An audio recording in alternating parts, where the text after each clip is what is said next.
Frog on the Log, written by Leland, Perree.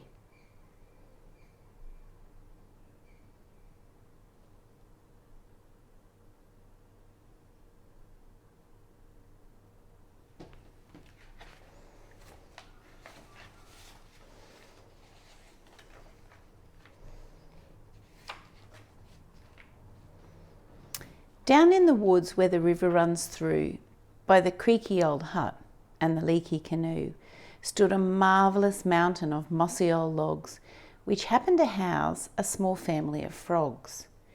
Now those frogs like to bathe in the stream in the sun and roll in the moss, which is good foggy fun, till one day the river rose up and the logs were washed down the river along with the frogs. Now, frogs are good swimmers, I'm happy to say, so safely they watched their homes drifting away as they sat in a row on the bank, except one who drifted along on his log in the sun. "I will not abandon my home," said the frog, and he drifted along in the sun on his log. An hour passed by when the frog saw a dog as he drifted along in the sun on his log. It stood on the bank quietly having a drink in the shade of a tree, and it made the frog think, "Kind dog, I appear to need some assistance. I have drifted down stream a considerable distance. The bank by the hut is the place that I yearn. To my friends and my family I'd gladly return." "Small frog," said the dog, "I would carry you gladly, but woods tend to splinter my mouth rather badly. So ride on my back if you like," said the dog, "but you'll have to abandon your mossy old log." "I will not abandon my home," said the frog, and he drifted along in the sun on his log. Another hour passed as he drifted along, alone on his log in the heat of the sun, when he happened to spy in a nearby bog the snout and two eyes of a mud-loving hog. "Dear hog, I appear to need some assistance. I have drifted downstream a considerable distance. The bank by the hut is the place that I yearn. To my friends and my family I'd gladly return."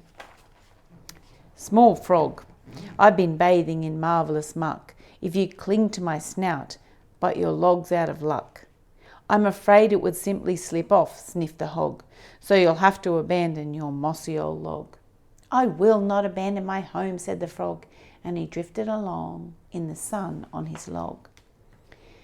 The sun was now sizzling high in the sky, and it beat down upon the frog drifting by, laid out on his log as the river's end loomed, at sharp, jagged rocks and certain frog doom.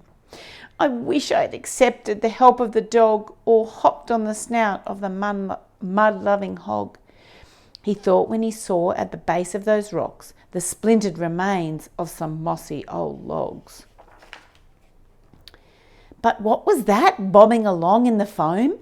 A log that was moving away from the stone. There was no time to think, and the little frog knew it. He took a deep breath, then he hopped right onto it. "How sad that I had to abandon my home," said the stubborn old frog as it smashed on the stone. Then, looking about him, he saw with surprise his new mossy log came complete with two eyes.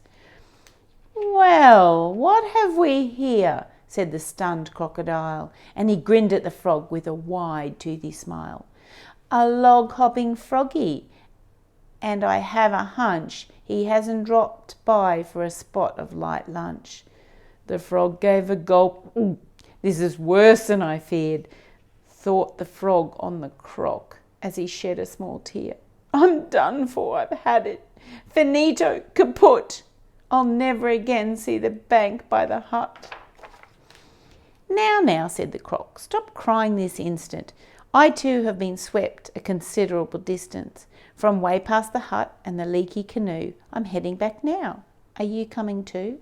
So upstream they travelled, the croc and the frog, and they waved as they passed the mud-loving hog, and the dog on the bank in the shade of the tree, to arrive at the place where the logs used to be.